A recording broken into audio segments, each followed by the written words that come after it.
Madam মেফিৰ উপলক্ষে Sivasagar station চাৰিআলিত এখন খুব ধুনীয়া অধিৱেশন আজিৰ পৰা ষ্টাৰ্ট হৈছে। প্ৰায় 31 তাৰিখলৈকে থাকিব, মানে মেডাম মেফি নোহোৱালৈকে থাকিব। বৰ্তমান আজি সাংস্কৃতিক সন্ধিয়াখন শিৱসাগৰ ছোৱালী মহাবিদ্যালয়ৰ তৰফৰ পৰা উদযাপন কৰা হৈছে। আৰু বলক আজি চাওঁগৈ, এখন খুব সুন্দৰ নাটক দেখাম আপোনালোকক শিৱসাগৰ ছোৱালী মহাবিদ্যালয়ৰ তৰফৰ পৰা। আৰু কিছুমান প্ৰগ্ৰেম থাকিব, প্ৰগ্ৰেমখিনি বৰ বেছিকৈ নেদেখাওঁ যিহেতু ভিডিঅ'টো দীঘল হৈ যাব, কিন্তু নাটকখন দেখাম। নাটকখন চাওক, আপোনালোকক চব চিনাকি কৰি দিম। বলক বলক বলক বলক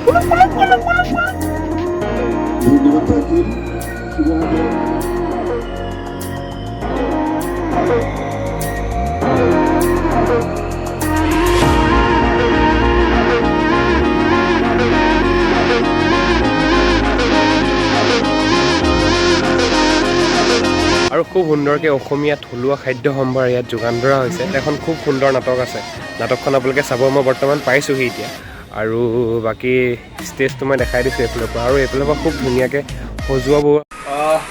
আৰু বন্ধুসকল, আমাৰ সকলোৰে মৰমৰ শিৱসাগৰৰ দীপক দাই নাটকখন পৰিচালনা কৰিছে। এটা দিনৰ ভিতৰত শিৱসাগৰ ছোৱালী মহাবিদ্যালয়ৰ ছাত্ৰীসকলে এই নাটকখন প্ৰেক্টিচ কৰি ৰাজৰ আগত উলিয়াই দিছে। তো আৰু চাওঁ আমি নেকি, পইচা দিব নালাগে, চক চক ফ্ৰীতে চক।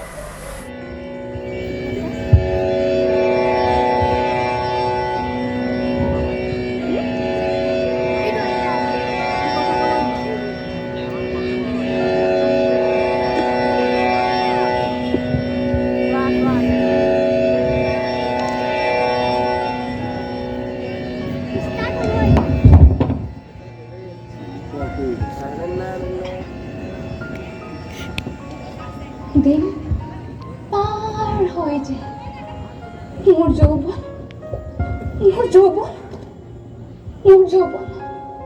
হৈ যায়, মোৰ যৌৱন শেষ হৈ যায়। তহঁতি একোটা বিষাক্ত নকৰা, মোৰ জীৱনলৈ আহিছিলি। কি ভাবিছিল মই চগা? মোক ধৰিব পাৰিবি? তহঁতি মোৰ জীৱনলৈ আহিছিল, নোৱাৰ, তহঁতে মোক ধৰিব নোৱাৰ। কি ভাবিছিল মই পখিলা?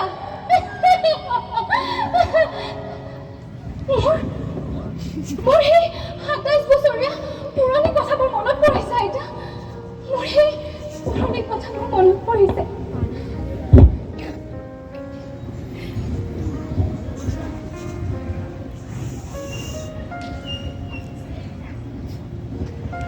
জানকী, জানকী, আইতা তামোল কাটিলি নাই?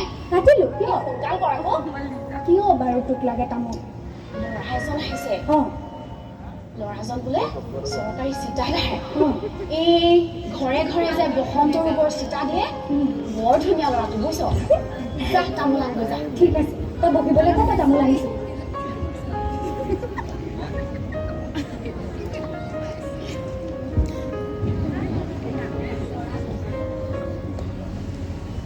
ঠিকে আছে নাই? ঠিকে আছে। ভাবিছা নেকি আকৌ? কিয় দিম বাৰু গোন্ধবা? তই তামোল লৈ যা। তই তামোল দিব নালাগে, এই দিব। আই দে গৈ যা। মানুহে কয় নহয়, জানকীৰ বোলে যিহে চেহেৰা, তাই কইনা হোৱাৰ যোগ্যই নহয়। গতিকে তোৰ এই চেহেৰাটো দেখাই ল'ৰাটো খেদিব নালাগে, তই ভিতৰতে থাক।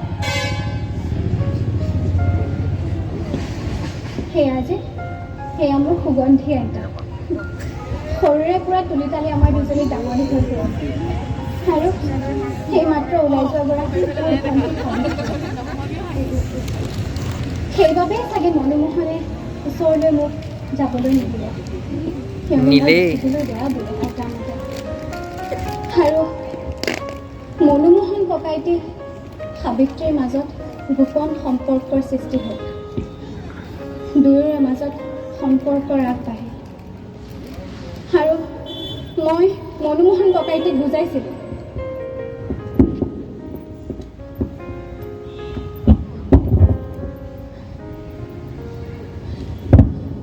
আপুনি এইবোৰ কি কৰিলে? সমাজে জানিলে কি বুলি ক'ব কওকচোন? যিমান পাৰে সোনকালে তাইক লৈ যোৱাৰ ব্যৱস্থা কৰক। যিমানেই দিন বাঢ়িব সিমানেই লেঠা বাঢ়িব। গতিকেলৈ তাই সোনকালে লৈ যাওক ভাইটি।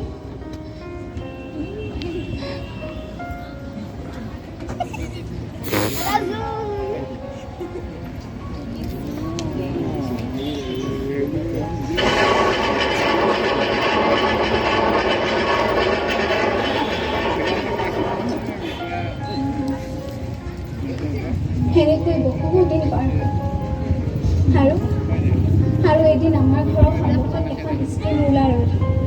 শিলৰ সংঘাত, মানুহৰ কোলাহল, অজস্ৰ মানুহৰ সংঘাত আৰু মোৰ জীৱনলৈ যে নতুন বসন্তৰ আগমন ঘটিল। বুঢ়ীয়া কৈ আহিছে।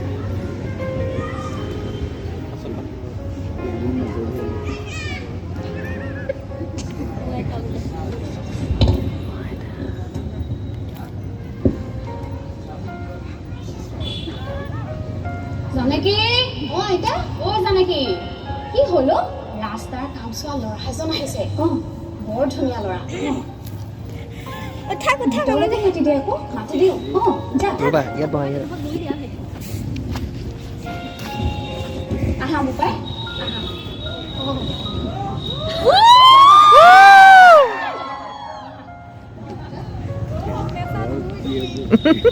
জানকী, আইতা, ইয়ালৈ পানী এগিলাচ আন। নিশ্চয়। তোমাৰ ৰাস্তাৰ কাম কৰোঁতে চাগে বৰ কষ্ট হয় ন বোপাই? এইবোৰ কামত মাত্ৰ লেঠাহে লেঠা। খাবলৈ সুখ নাই, শুবলৈও সুখ নাই, মাত্ৰ লেঠা।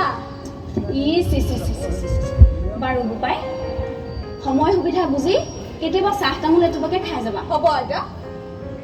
জানকী, পানী এগিলাচ দে আকৌ। যা যা।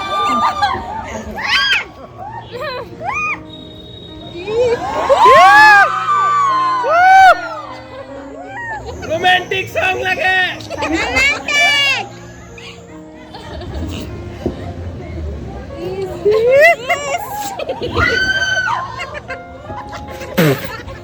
বেছি হ'ল দাদা।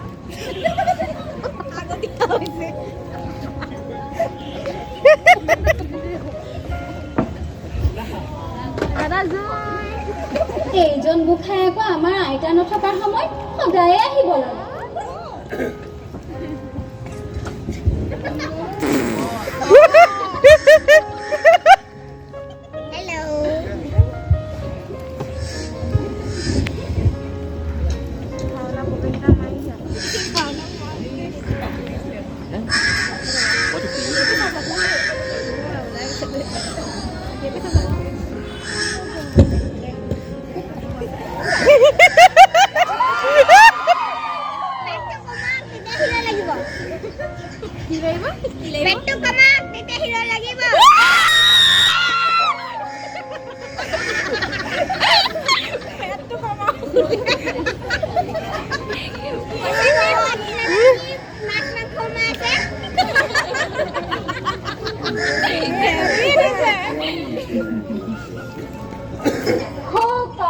কাষৰ কোঠাটোত হ'বলে তুমি খোৱা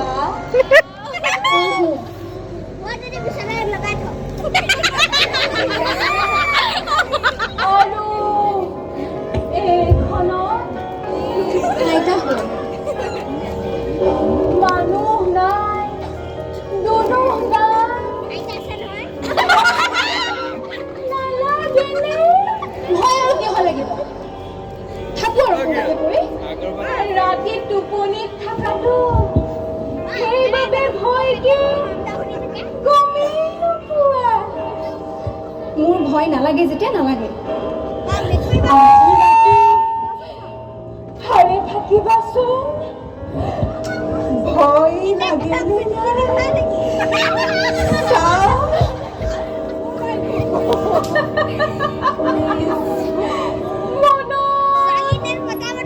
থাকিবতো।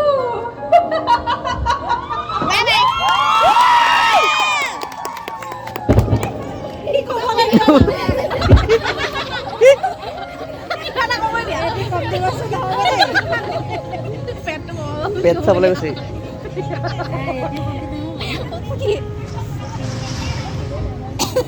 জানকী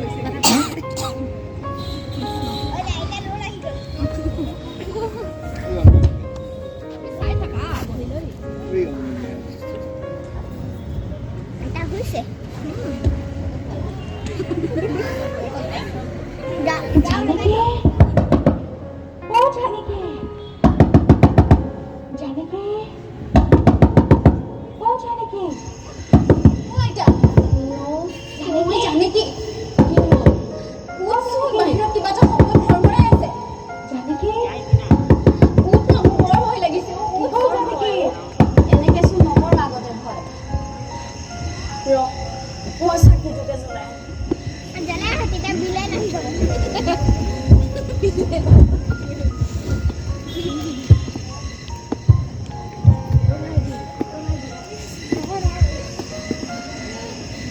সোনকাল কৰো আইতা ৰাতি ভাওনা চাই নকৰচোন ভয় এই ৰাতিখন বুঢ়ী মানুহজনীক কষ্ট দিবলৈ আহিছে চাই থৈ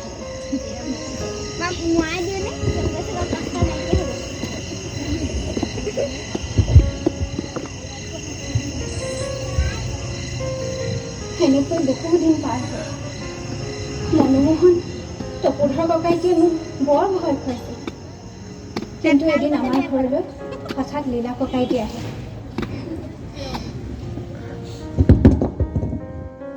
জানকী জানকী তই আহিছ আজি হঠাৎ ওলাই আহিছে আছো না বহি হঠাৎ মানে শিলিখা গতা কামটো হ'ল গছজোপা কাটি ভালেমান কাঠো পালোঁ কাঠকেইটা বিকি পইচা কেইটামান পালোঁ তাৰে ফূৰ্তি তোৰ ওচৰলৈ আহিলোঁ তোক কথা এটা সুধো ককাইটি এইখন মই অফিচৰ কাগজ হ'ল দিলি অঁ সুধ আকৌ হয় দে মোক দিয়া তোৰতো শিলিখা কটা কাম শেষ হৈ গ'ল এতিয়া তই আমাৰ ঘৰলৈ সদায় আহ কিয় মোৰ তোক বৰ ভাল লাগিব জানকী মোৰ তোক বৰ ভাল লাগিব জানকী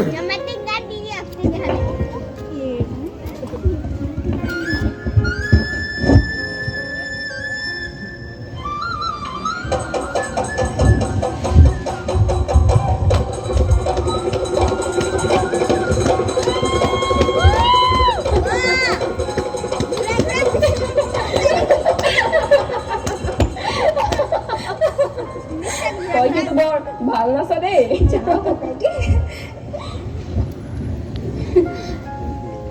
কি হ'ল এইখন নহয় এইখন আকৌ কি আনিলি ককাইটি চাচোন তোলৈ বুলি আনিছো ৰঙা ফুলাম পাৰি চাদৰ মোলৈ আনিছ তোলৈ আনিছো আমাৰ এইবোৰে ভালো মইনো এখন কি কৰিম ককাইটি তই ৰাখি থ তোৰ কামত আহিব ল তই সেইদিনা ফটো উঠিম কৈছিলি নহয় সেইবাবে আনিছো ল এইখন পিন্ধি ফটো উঠিবি আকৌ মই ৰাখিম জানো ককাইটি দিছে মৰমত ৰাখি থ কি আকৌ পেন মেনখন কৰি আছ ৰাখি থ আইতাৰে কি ক'লে শুনিলি নহয় ল এতিয়া ল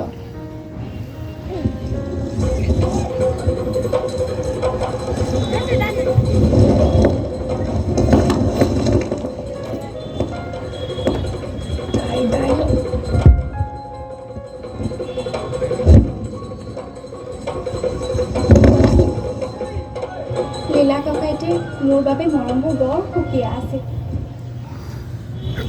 তেওঁক মোৰ বৰ ভাল লাগিছে কিন্তু কি হ'ব সেইদিন বহুদিন পাৰ হ'ল ৩৫ বছৰ পাৰ হৈ মোৰ বয়স ৩৭ বছৰ বয়সত ভৰিলে আৰু লীলা ককাইতে গাঁৱৰ সকলো মানুহে ধৰি বান্ধি চন্দ্ৰিকা নামৰ এজনী ধুনীয়া সুন্দৰীৰ লগত বিয়া পাতি দিলে আৰু মোৰ সেই সপোনবোৰ ভাগিছে কি চুৰমাৰ ফুল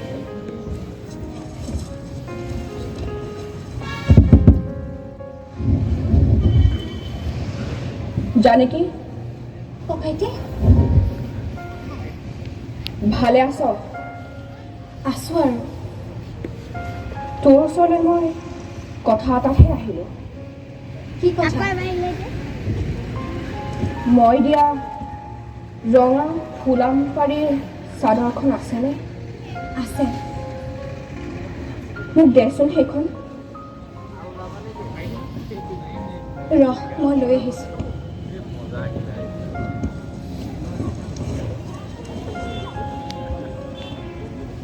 এইখন ল। তোক মই দুদিনমানৰ পিছত আহি আকৌ দি যাম। বেয়া পাবি নেকি? বেয়ানো কি পাম? পিছে তোক কথা এটা সুধো ককাইটি। সোধ। তইতো বিয়াৰ বাবে কাপোৰ কিনিছিলি, এতিয়ানো হঠাৎ এইখন কিহৰ প্ৰয়োজন হ'ল? মই বিয়া কৰাই অনা মানুহজনী আৰু মোৰ এই হেঁপাহৰ চাদৰখন একেলগ কৰি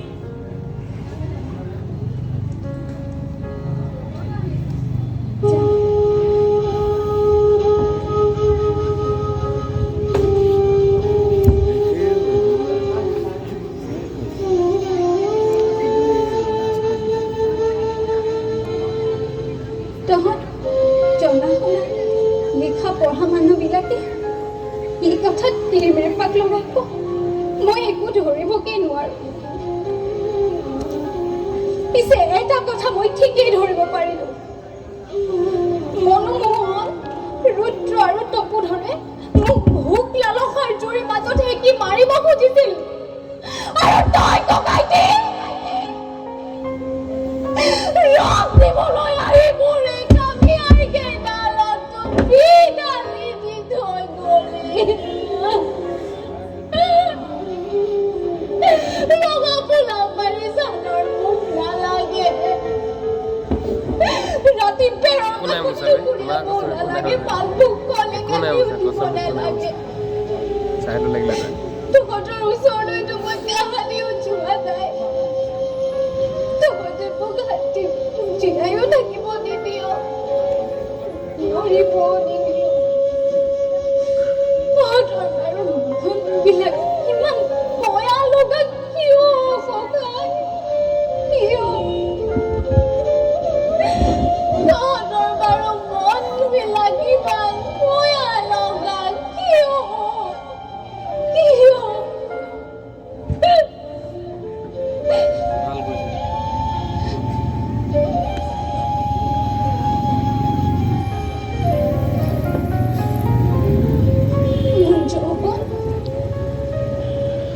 মোৰ যৌৱন শেষ হৈ যায়। মোৰ যৌৱন শেষ হৈ যায়। মোৰ যৌৱন শেষ হৈ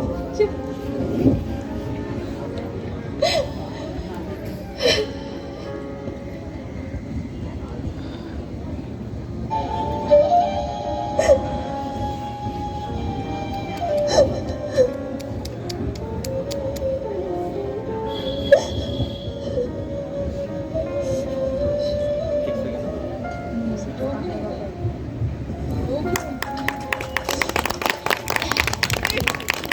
A few moments later. মোৰ লগত আছে বৰ্তমান চিত্ৰালী, আৰু খুব সুন্দৰকৈ অভিনয় কৰিলে নাটকখন। আৰু নাটকখনৰ বিষয়ে দুই এষাৰ কথা, বেছি দীঘল যাব নহ'লে ভিডিঅ'টো, দুই এষাৰ কথা ক'ব আছে। দুই এষাৰ মই চাপৰ হৈ দিছোঁ, কোৱা। নাটকখন কৰি ভাল লাগিলে, যথেষ্ট ভাল লাগিলে। আৰু অংকুৰে খুব উৎসাহ দিছে যে আৰু ভালকৈ নাটক কৰি যাবলৈ। নাটকখন হৈছে ধুৰাসাপ, ভৱেন্দ্ৰনাথ শইকীয়াদেৱৰ ৰচিত, আৰু নাট্যৰূপ দিলোঁ অকণমান সৰুকৈ দিছোঁ, আৰু বহুত বেছি দীঘলকৈ দিব খুব পৰা ভাল নাই। হৈছে নাটকখন। আৰু যিমানখিনিলৈকে চালোঁ নাটকখন, ফাৰ্ষ্ট চিনখিনি অলপ বেলেগ আছিলে না, আৰু লাষ্টৰ চিনখিনিত মানে বহুত ইম'চনেল হৈ গ'ল। এইটো চাউণ্ডটো আপোনালোকে পায় নাপায় মই নাজানো, কিন্তু তথাপিও তেনেকৈ এডজাষ্ট কৰি চাব। হেডফোন লগাই ল'ব, হেডফোন নামৰ যন্ত্ৰত লগাই ল'ব। থেংক ইউ ছ' মাছ। আৰু ধন্যবাদ। আশা কৰোঁ আগলৈও এনেকৈ চিত্ৰালীয়ে মানে এনেকৈ অভিনয় কৰি যাতে আমাৰ অসমীয়া ইণ্ডাষ্ট্ৰিটো আগলৈ লৈ যায়, আৰু তাইও ধৰি লওক ভাল ভাল কাম কৰি যাব পাৰে, তাৰে মানে আশীৰ্বাদ কৰিলোঁ তাইক। আৰু কামনা মোক আশীৰ্বাদ কৰিবলৈ কোনো বহুত বহুত ধন্যবাদ। আৰু তোমাকো যাতে তোমাৰ এই চেনেলটোত যাতে like, share, subscribe, bell icon যাতে প্ৰেছ কৰি দিয়ে ন। শিৱসাগৰ গাৰ্লছ কলেজৰ ছোৱালীখিনিয়ে হিট লাইক এণ্ড কমেণ্ট আৰু ছাবস্ক্ৰাইব। Thank you. নাটকখনৰ খুব ইম্পৰ্টেণ্ট কেৰেক্টাৰ এগৰাকী আছে মোৰ লগত। প্লিজ কাম অন্বেষা শিৱসাগৰ ছোৱালী মহাবিদ্যালয়ৰ তেওঁৰ প্ৰেচিডেণ্ট সভাপতি চৰি আৰু নাটকখন খুব ধুনীয়াকৈ এই মানে লৈ গৈছে আৰু এই এক্টিং চাই বহুত ভাল লাগিলে এইভাগে চিত্ৰালী এক্টিং চাই বহুত বেছি ভাল লাগিলে আগত মই চিত্ৰালীক চিনাকি কৰি দিলোঁৱে বাকী আকৌ আহিছোঁ দেই কেমেৰা দেখিলে ৰখি থাকিব নোৱাৰে ৰখি থাকিব নোৱাৰে বাৰু অন্বেষা কোৱা নাটকখনৰ বিষয়ে জাষ্ট অকণমান বেছি নহয় আচলতে প্ৰথম কথা ক'বলৈ গ'লে আমি নাটকখন এদিনৰ ভিতৰত উলিয়াইছোঁ সেইটো কথা প্ৰথমতে ক্লিয়াৰ কৰি দিছোঁ বহুত আমাৰ বহুতো ভুল ত্ৰুটি আছে সেইবাবে আমি ক্ষমা বিচাৰিছোঁ আচলতে নাটকখন আধাৰিত আছিলে এগৰাকী ছাত্ৰী আজিকালি এগৰাকী যুৱতীৰ লগত যিখিনি ঘটি থাকে ধৰি লওক ধোখা খায় বুলি ক'বলৈ হয় এই অকল ছোৱালী বুলি নহয় ল'ৰাৰ ক্ষেত্ৰতো একেই আৰু সেইটো আমি ছোৱালীজনীক বুজাবলৈ বিচাৰিছিলোঁ কেনেদৰে তাইৰ জীৱনত সংঘাতৰ মাজেদি তাই পাৰ কৰিছিলে সেইখিনি কথাই আমি দেখাবলৈ বিচাৰিছিলোঁ মই এজন দস্যু আছিলোঁ আচলতে তেখেতৰ মানে কেৰেক্টাৰটো একদম লোভীয়া আছিল দেহা লোভীয়া কিন্তু একো নাই কিন্তু আমি স্বভাৱত ভাল বাৰু থেংক ইউ ছ' মাছ আৰু এনেকৈ নাটকখন যদি আৰু আগবাঢ়ি যায় আমাৰ শিৱসাগৰৰ পৰা যদি এইখন নাটক আৰু বেলেগ মহাবিদ্যালয়ত যদি দেখাব পৰা যায় তাৰ ব্যৱস্থা যাতে তোমালোকে কৰা আৰু নিশ্চয় মোৰ বিশ্বাস আছে শিৱসাগৰবাসী যেতিয়া আমি